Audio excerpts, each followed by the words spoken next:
Good day everyone! Ako nga pala ulit si Alvin, yung inyong sales executive na Mitsubishi Jose Abad Santos, Tondo, Manila.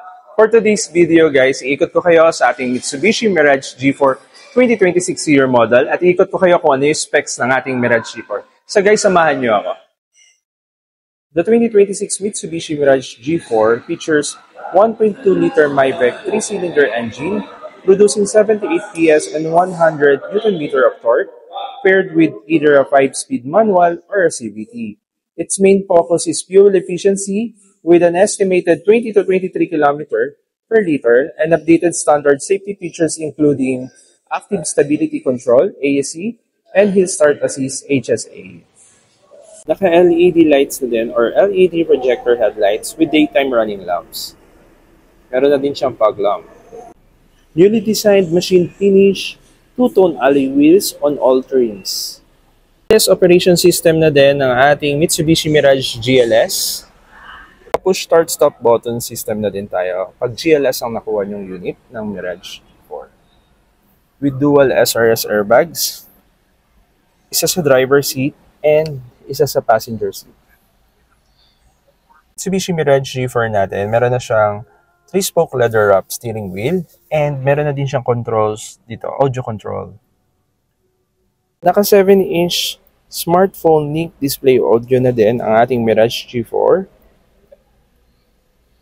CVT transmission. Automatic climate control on the GLS model. Yung controls sa 4 na windows and kung gusto nyong i-control lahat na hindi magagalaw or hindi ma-open sa likod or sa gilid nyo, meron siyang controls dito na lock control for 4 windows. Ang Mitsubishi Mirage G4 natin, 5-seaters. Ang fuel tank capacity naman ng ating Mirage G4, 42 liters. Tank naman natin kayang maglagay ng 450 liters. Ayan.